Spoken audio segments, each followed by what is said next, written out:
Hello, I'm Emma Desi, and welcome to another episode of Turning Readers into Writers. If you're brand new here, welcome, and here's what you need to know.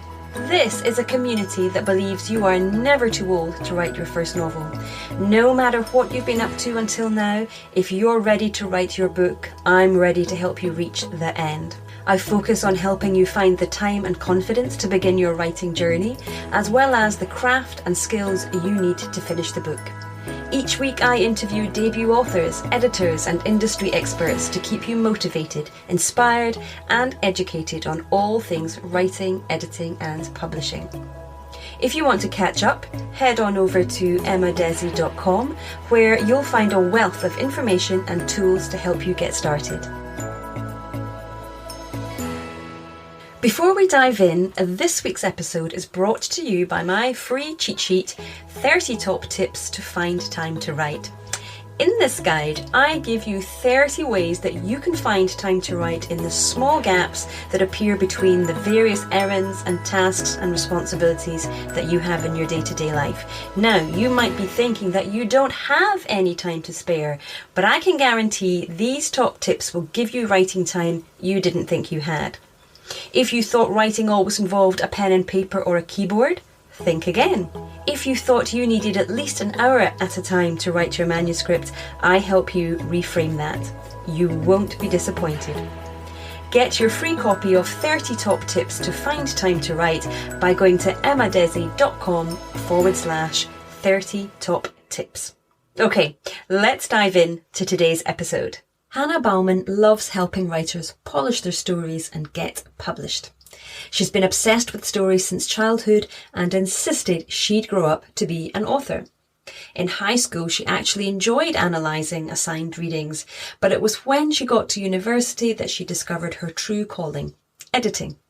She majored in English with a specialisation in editing, writing and media. And following graduation, she completed a graduate level certification in editing and publishing. That led her to her current career, editing for writers. And over the past 8 years, she has honed her skills through formal education, internships, corporate editing gigs and freelance work. But for Hannah, the best thing about freelance editing is holding her clients' published books in her hands. So let's find out what she can tell us about writing emotional scenes. Let's see what tips she's got. Well, thank you, Hannah. Thank you for joining me today. I'm really pleased to have you on the show. Yeah, thank you so much for having me. I'm really excited to be here and talk about writing. Yeah, pleasure.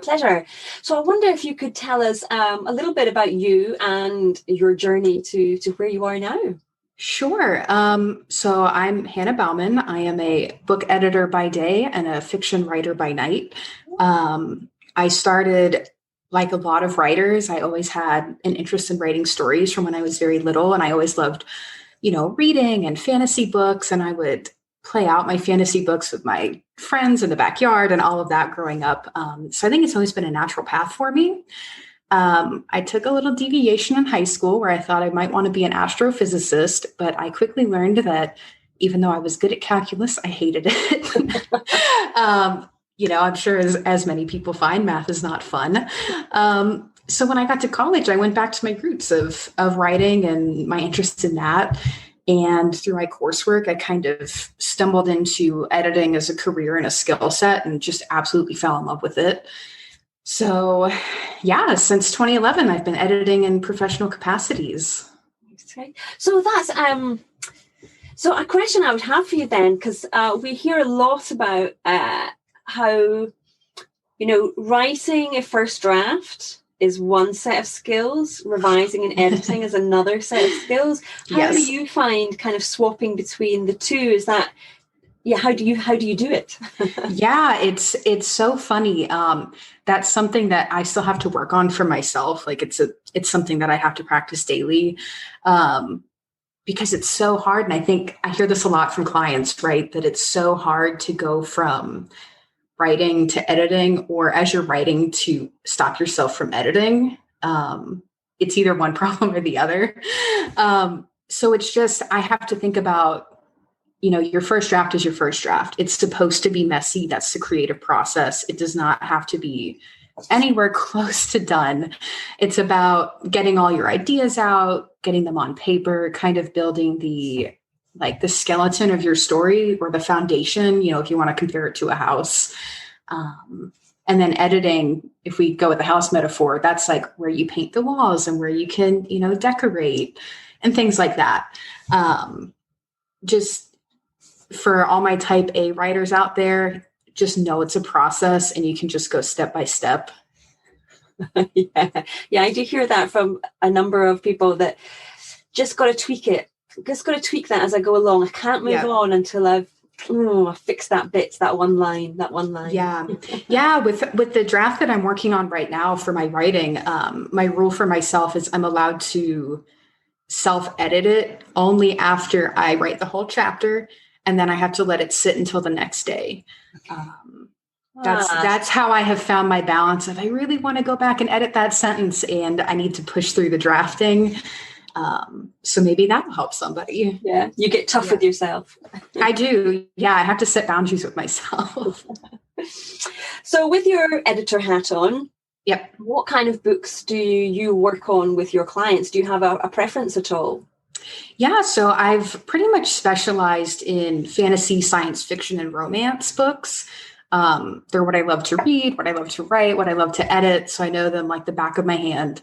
But I also work on select nonfiction that's kind of on a project by project basis. Part of my work as an editor and a writing coach has to do with, teaching and writing nonfiction. So, if I think I can help someone with a nonfiction project, I'll take it on. If I don't think so, I'll recommend them to another editor. But yeah, I mostly focus on the sci-fi, fantasy, and romance. Mm-hmm. And that's for middle grade readers through adult readers. I don't edit children's books. Okay. Yeah. And for the romance, will you do any romance, erotic as well, or do you stick to? Yep, I will do pretty much anything as long as it's, all consensual in the romance. That's where I draw the line. But yeah, I've edited everything from clean through not so clean. So sci-fi, and in particular fantasy, yep. They tend to be on the bigger side. Like I write contemporary women's fiction. It's very kind of, generally between 70 and 80,000 words. So it doesn't take that long for my editor to go through it. But for those who are writing maybe more epic stories, what's on average a kind of, just to manage expectations there, how long does it take to read through a manuscript and then make the comments on it for yeah. So that's going to vary a little bit from editor to editor. But I would say a good rule of thumb is to expect at least 6 to 8 weeks for one round of editing. I usually take a little bit longer, but that's because I read through manuscripts twice before I send it back to the author, just to make sure I've been as thorough as I possibly can. So like right now I have how many words is it? It's about 180,000 words. So it's definitely fits in the definition of epic. That one is I'm doing a developmental edit, which is like story editing, for plot and character arcs and all of that. That's going to take me about 12 weeks. Okay. Yeah. So be patient, those who are doing the epic stories. Yeah, be patient. And I think also reframe it as an opportunity to either start working on a different draft, if you have like a sequel that you want to start working on, or just to take some time for yourself and like go do something else that's fun, right? We all need a break. And, while your book's with your editor, just, go drink some coffee and watch TV and... whatever you like to do. Calls it refilling your creative well. Yeah, exactly. Yeah. And go read another book, books by your favorite authors. It's a really good time to take a break. Now, you mentioned it just before, but I wonder if you could let us know what services you do offer. You mentioned structural edits there. Yep. So I do two different types of structural edits. There's the developmental edit, which is very like nitty gritty in the weeds. Kind of scene by scene, tiny little detailed edits. And then there's also a critique, which is very high level, big picture, That generally takes less time. It generally costs less money. So if you're on a budget, or if you've already had, a few critique partners and beta readers go through your story, that's always a good option. And then there's also copy editing, which is, grammar, spelling, punctuation. And there's also, so it's funny, depending on whose website you look at for different editors, they're going to have slightly different definitions for these. But there's also line editing, which is basically a very heavy copy edit. So I personally just combine the two into one service, because you always need a bit of both. It just depends on where you are in the story. Some paragraphs need more help than others. But some people might, separate them, and that's also fine. And then I do proofreading, which is just, cleaning up any final errors that slip through the cracks. Yeah. A full service there. Yeah, full service. Yep. Well, now, one of the reasons I was super keen to chat to you was not only just to find out about your editing services, but I'd picked up on a blog post you'd written recently about writing emotional scenes. And this is something I know a lot of people are keen to understand more and improve upon, to help with the depth of their story, to help get in underneath the skin of their characters as well. So I guess I wanted to start off with the basics and ask you, why is it important to have those emotional scenes? Yeah, it's something that every writer I've worked with either wants to work on that or needs to work on that. I think that's a universal experience. But, think about, books you read or movies you watch or TV shows you consume. Every story at its core is about some kind of human experience and the things that we go through in life. And we want to have that connection with at least one character, usually multiple characters. But we want to feel that with them and experience it with them and empathize with them. And maybe even learn something about ourselves along the way. Yeah. You do that with emotion. Oh, yeah. It's interesting. I can think about when I've kind of write in my own very, when it gets towards the end and you've got the big kind of emotional scene, I tend to judge it on whether I make myself cry. If I'm able to make myself cry, then I'm thinking, okay, I'm on the right track here. This is going somewhere. Yeah, I think that's a really good measure. And I always tell my clients, like when I'm reading their manuscripts, if there's a scene that really strikes me, I'm always like, oh, this was, so good. It made me tear up, or, laugh even. It can always be a positive emotion as well. Oh, that's music to a writer's ears, isn't it? Yeah. Now, are emotional scenes, are they appropriate to all stories, do you think? Because I was thinking about thrillers or like action adventure stories. Do they also need to have emotions as well? I think they do. Think about the Marvel movies with like Captain America and everybody. Just because this was a show that my husband and I watched recently, but The Falcon and the Winter Soldier, that came out on Disney Plus. That show was about overcoming trauma, accepting who you are, all kinds of things like that. And if that's not an emotional experience, I don't know what is. And you can have that as you go on these, crazy epic adventures. I think it would be dishonest to say that people don't experience emotions on journeys like that. Mm-hmm. So I think they're appropriate no matter what. They might not always be some, huge scene where everyone's crying and all of that. But, we experience a gamut of emotions in our life, no matter what the scenario is. Yeah, that's for sure. That's for sure. So I wonder if you could talk our listeners through some of your kind of key tips for either writing the scene in the first place or managing to kind of delve down a few layers and give it that extra oomph. Yeah. So one thing that I find pretty consistently is writers relying solely on body language when they're trying to convey emotion. And I think body language is very important because we do speak with our physical bodies and, our posture and the things that we do. But I find that people either aren't thinking about going deeper than that, or they're afraid of too much narration, right? Because we're told show, don't tell so often. Mm-hmm. And this is where writing advice, it's one of those things you have to take with a grain of salt. So if you're trying to show anxiety, for example, you might reference the butterflies in someone's stomach or their sweaty palms or their racing heart. And while those things are all great, without context of why they feel that way, they kind of just feel like flat and stagnant, right? So that's one thing that I always challenge writers to do is beyond showing some body language and how they're feeling physically, delve into how they're feeling emotionally. And you can do that in two different main ways. The first would be just through straight narrative. She couldn't believe that, he said that to her. Or you can do that with like internal dialogue. You often see that in italics and the she thought tag. But those are both different types of what's called interiority, which is basically just exploring the character's mind as you go through the story with them. Mm-hmm. Mm-hmm. Oh, cool. Yeah. So don't rely solely on body language, but give that body language some context, and don't be afraid to do a little bit of telling in the context. Okay. Yeah, I did. I wrote a blog post earlier this year about why show don't tell should actually be show and tell.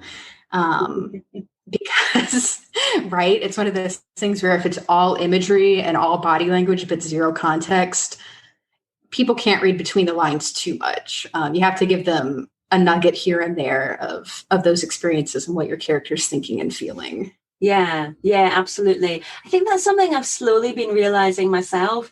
I've been sort of focusing very much on the showing. And then when I went back to do a bit of book analysis, I was realizing, oh, wait a minute. Yeah, we need a bit of both of this. Yeah, there needs to be, I hadn't thought of it as concisely as you had, but yeah, I was realizing, yes, this needs to have, I need to guide my reader a little bit to keep them moving forward. Exactly. And readers usually really appreciate getting that insight into the character's mind. The internal journey is just as important as what's going on outside in the external world. Mm-hmm. So that's a good tip. So what other tips do you have for us? Oh, gosh. Let me think. So I would say, too, one thing that's important is making it as authentic as you can in the scene. So what I mean by that is usually it needs to be more nuanced than you might think. Like a character who's going to shout, oh, woe is me. And they were sobbing and screaming and like all these like very heavy emotional words. That might be accurate in some situations. Like there are certainly situations where people have a very extreme emotional reaction, but a lot of the times when we're sad or when we're having hard conversations, think about how you react in real life or your friends or your family, and think about how subtle those emotions usually are. It also is going to depend on, besides thinking about people in real life as like a model for just how that works, think about your character and if it's going to fit with them. If it's like very out of left field and very out of character personality, your readers are going to stop and they're going to go, that doesn't seem realistic from, I've met them over these 50,000 previous words. And then all of a sudden they do this 180. That's going to draw your readers out of the story. And that is not what you want to do, especially in emotional scenes, because you want to be experiencing it with them and not have to stop and figure out what happened. Mm-hmm. Yeah. Okay. I like that. And I know we hear a lot about not using cliche, but are there ever times when actually a cliche will just fit the bill, that sometimes that's the only thing that will work? Yeah, I say, like, if it's going to work, just go ahead and do it. It's the same advice people give on adverbs, right? Like, oh, you need to cut every adverb or you need to cut every instance of the word that. You'll see that advice online a lot. But the one thing that I've learned with editing is there's always a gray area. There's never any absolute. So if your character gets a lump in their throat and they can't speak past it, is that kind of a cliche image? Sure. But it's also very relatable. Like that's happened to me many times in my life as an emotional person. So just use it if it's going to fit the bill. Don't be afraid of, oh, this is too cliche or whatever. Just go for it. And you can always change it later if you decide to. Yeah. Yeah, because I guess there's that other danger, and I know I've done this before when I've tried to be too clever, is then trying to think of something so original and out the box that it sounds just ridiculous. Yep. So I guess that's another thing to be just mindful of. Yeah, I would definitely agree. These things are well known for a reason. They're usually universal. I wouldn't use, every single cliche bit of body language you can think of for a certain reaction. But if you want to use one, like, I think that's absolutely fine. Mm-hmm, mm-hmm. Cool. So we don't want to hit our readers on the head with too much emotion, like having them be out of control almost. But think about the nuance and how we can be a little bit more subtle. And I guess in that way, it's so less can be more sometimes. I think so. I think less can absolutely be more. And you can play with it too. If a character responds less in a certain emotional scene, but in the scene after, when they're alone, maybe that's when they actually react to what they just experienced, right? You're going to see the tension of, well, why didn't they really react to that in that scene? And then all of a sudden, like, oh, I see they wanted to be alone. You'll probably need to provide some context for that, or maybe it's part of their personality that they don't show emotion in front of others. Mm-hmm. There's all these different moving pieces with emotion and how you can play with it. So don't be afraid to take the emotion out of the scene where you think they would react and put it somewhere else. Okay. Yeah, and making sure it fits with the character. And then we've learned too that sometimes it's okay to use a cliche, and then maybe the other extreme of that is don't be too outrageous with your similes or your analogies when you're trying to be different and come up with something original. Yeah, that's another instance of you're going to pull the reader out of the story because they're going to be trying to figure out what exactly it is you want to say. You don't want to make them pause too much. No. Something I battle with a bit is when I'm writing dialogue in an emotional scene, how can I kind of convey that they might be frustrated, they might be angry, they might be upset, they might be frightened without using capital letters or exclamation points or saying he or she yelled? How can we convey those emotions without absolutely stipulating them? Yeah, that's a really good question. So one thing that I can think of is emphasis on a certain word, right? Like if you're in an argument with somebody, there might be an emphasis on a key word, and you could italicize that. That could help. That clues the reader into like how the character is saying it. You kind of, oh, okay, they really mean business now. Or I do think you mentioned using a verb like yelled. I think that's okay sometimes. Said and asked are typically the invisible dialogue tags. We kind of just skip over them and ignore them, which helps with your flow. But sometimes you need to clue readers into how someone is saying something. And there's no better way to do it sometimes than with a simple verb. Mm-hmm. So what I would say for that is, yes, it's okay sometimes. But if you go back and you're rereading a scene and you have like yelled, shouted, cried, exclaimed, replied, all in a row, that's when you need to start cutting some of those out and think of different ways. So you might mix in then some body language to show their frustration in place of one of those verbs. Or in another place, maybe for exclaimed, you could use an exclamation mark then, and it wouldn't be overdoing it, but then you could cut explained. And it's about that nuance and that variation instead. I think they're all good tools. You just don't want to use them all at the same time or too repetitively. Yeah. Okay. Does that make sense? Does that answer your question? Yeah, I think it does. That's what, it's okay to use those adverbs, but just not excessively.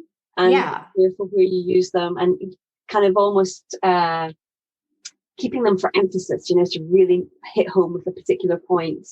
Exactly. Yeah. Writing is all about balance. They're all valid tools. Except maybe all capital letters. That one's very hard on the reader's eyes, but otherwise they're all valid tools. You just want variation and see what flows the best.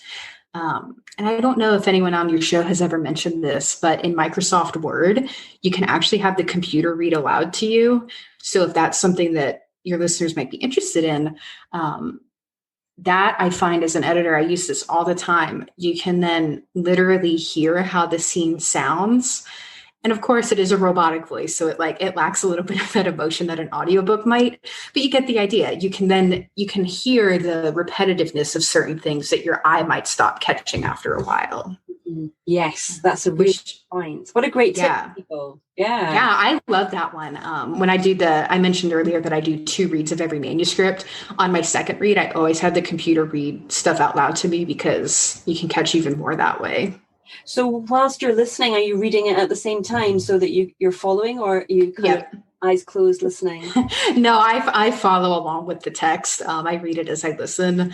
Okay. But yeah, that's something that many editors I know use. And I think it's a really good way to kind of check your own work. I think I need to do that. That's a great one. Yeah. Or have someone else read it out loud to you if you're comfortable with that. That's, another easy way. You might have to pay them with chocolate cake afterwards. Yeah, right. So I wonder if you would have one last tip for our listeners before we kind of move on and find out a little bit more about your stories. Yeah, I think one last thing that people should keep in mind when they want to include emotion in their story is there needs to be a buildup to it. Just having like adventure, and then all of a sudden like this massive fight that the groundwork wasn't laid, the conflict bricks weren't laid for that path. You have to build up to it. That's how conflict works in real life most of the time. Everything in a story, you have to keep building up to each piece. So just, don't throw emotion in there because you heard this episode and thought, oh, I need an emotional scene. Make sure it fits with your story and what your characters are going through. Okay. Oh, and so could an emotional scene like that, could that be one of either a story's turning points, like a pinch point in a story, or even perhaps one of the kind of obstacles that the character is overcoming? Absolutely. And this is where, subplots can come into that. One of the subplots might be some kind of conflict with another character, maybe their friend, maybe they're disagreeing on something. And at some point, something triggers that fight. And then they have to make a decision of where to go from there. Mm-hmm.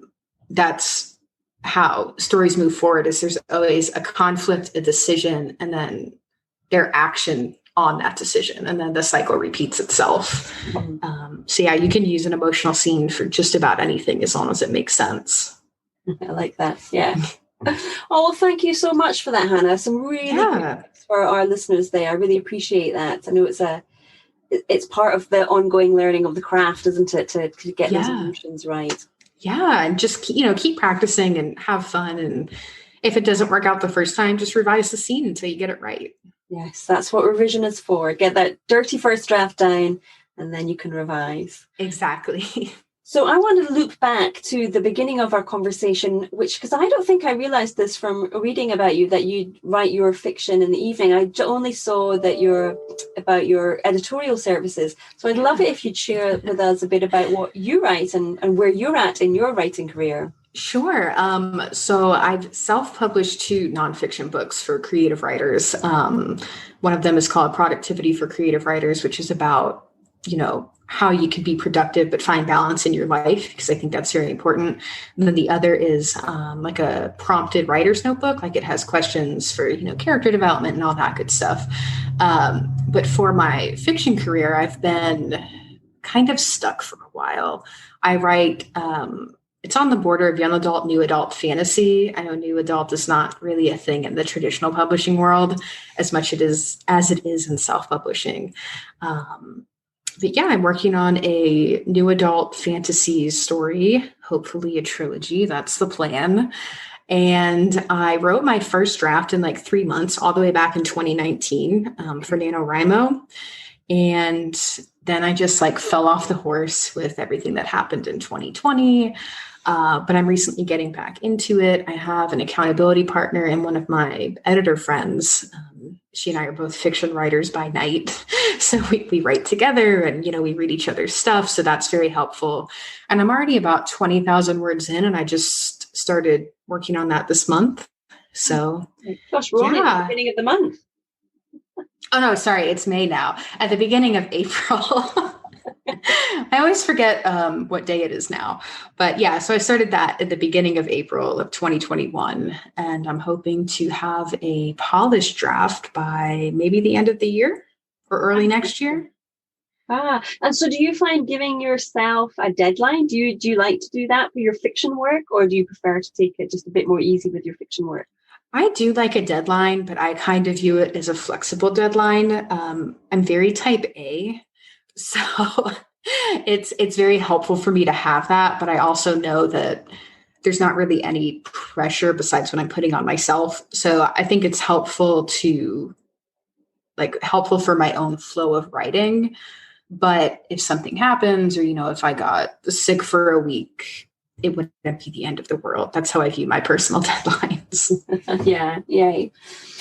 Well, good luck with that. I hope that Thank you. When it's finished and out in the world, let me know and I can share about it. Oh, that would be awesome. Thank you. But I want to just ask you about.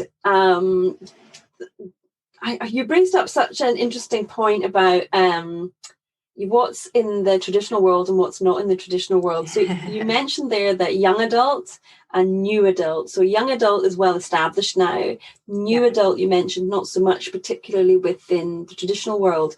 Can you differentiate for me what young adult is and new adult is? Sure. So young adult could be anywhere from around 14 to 18 years old, usually for both the main characters and the ideal audience of that author. Think about late middle school, early high school, that right before college and adulthood point is young adult. And that deals with a lot of, coming of age stories, finding some of your own power, figuring out who you are. New adult is very similar, but the characters age up just a bit. So you might think, 19 through 25. And these are very rough numbers. No one has a set definition. But then the story, think about when you maybe left, college or any continuing education you did, what that felt like and the problems you were going through. Some of it might be, who are you as you enter adult society, because that's very different than when you left high school. Interpersonal relationships, romantic or otherwise, those are usually big themes. It's very similar to young adult, but just age it up and age the problems up a little bit. Yeah. Gosh, I'm realizing I've written a couple of new adult books then without realizing it. They never made it to the finished, but part of my practice manuscripts. Yeah, and the traditional world pretty much categorizes those as adult, or if they're 19, 20, they might call them young adult.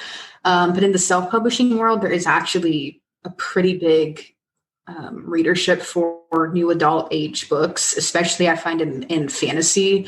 That's something people are looking for. So to anyone out there who's writing new adult fantasy, you might want to consider self-publishing for a pretty wide audience. Okay. Yeah. A bonus tip there. We're not only looking about the reading, but the computer reading to us, but what's hot on the market at the moment. Yeah. Well, Hannah, I've really enjoyed our conversation today. Thank you very much. Yeah, thank you so much for having me. Pleasure. Before we say goodbye, though, I'd love for you to let listeners know where they can find out more about your editing services. Sure. So you can find me on Instagram at BTL Editorial. And then my website is also btleditorial.com. Fantastic. I'll be sure to link to those, and I'll also link to your books as well, should anybody want to, your nonfiction book, should anybody want to on that. Thank you. Well, it's been a pleasure. I really enjoyed our chat. Thank you very much. Yeah, have a good day. Thank you. Well, thank you so much for joining me today. I hope you found that helpful and inspirational. Now, don't forget to come on over to Facebook and join my group, Turning Readers into Writers. It is especially for you if you are a beginner writer who is looking to write their first novel. If you join the group, you will also find a free cheat sheet there called 3 Secret Hacks to Write with Consistency. So go to emmadesi.com/turning readers into writers, hit join. Can't wait to see you in there. All right. Thank you. Bye-bye.